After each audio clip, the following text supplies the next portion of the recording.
there are some really specific things that I think you can do in those job interviews that have really served me well. One of them is, if you can read the script ahead of time for that pilot, read it. Sometimes you only get to watch the shot version of it, but even if you're just watching it, watch it carefully and think about it and take notes. And when you're being interviewed, try to make sure that you engage something specific and essential about that show. Don't speak in generalities about just how much you love being a writer. Talk about that pilot, and that doesn't mean criticize it, but engage it and say specifically, I really liked the relationship between that father and his son.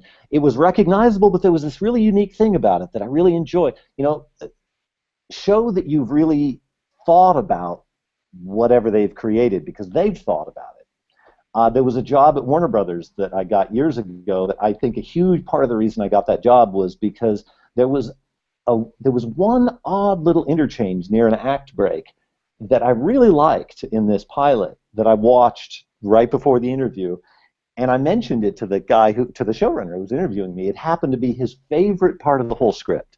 And it was like, oh my, nobody has commented on that. I was so proud of that moment. It was genuine on my part, but I took the time and energy to pay attention and think, well, he put that in there for some particular reason. It must mean something to him.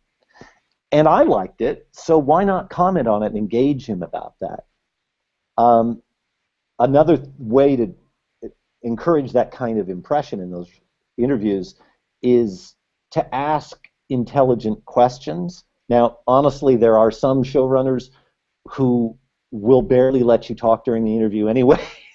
But if you can ask something again that shows a level of engagement with what you're doing, what they're doing, you know, like, so are you imagining that the character of the baker is going to be exploring a lot of stories having to do with that homeless guy? Because that seems interesting. You know, just make it specific, make it engaged, make them feel like you're somebody who's already on board with whatever they're trying to do, and that'll help them imagine that you're there helping them in that writer's room, because that's what they want. They want you to be there helping them.